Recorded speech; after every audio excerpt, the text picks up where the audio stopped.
everyone, I'm Robin Cole, and I'm so excited to welcome you to this discussion and demonstration of one of my favorite topics, the fundamentals of light and shadow.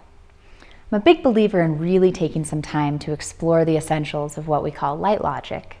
or the basic principles and behavior of light and shadow. My goal for today is to share these concepts and illusions, which can be a little bit perplexing at times, with you in a way that clarifies and simplifies the process, making it easy to memorize and to apply to more complex situations later. I'll also lead you through a drawing that will help us put these ideas to use and introduce you to the way that I personally love to layer charcoal and build up those beautiful soft tones on white paper. While this little white sphere might seem simple, the more I learn, the more convinced I become that the vast majority of the concepts involved in really advanced atmospheric drawing are each contained, maybe just in some small way, in a drawing of a sphere.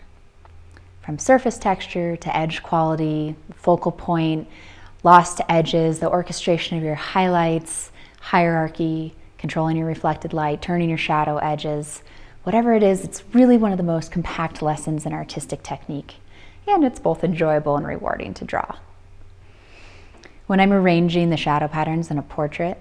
or maybe navigating anatomy during a short pose with a model, perhaps exploring some element of nature in a drawing, that touchstone of the sphere is always in the back of my mind, and it really informs all of my choices in light and shadow.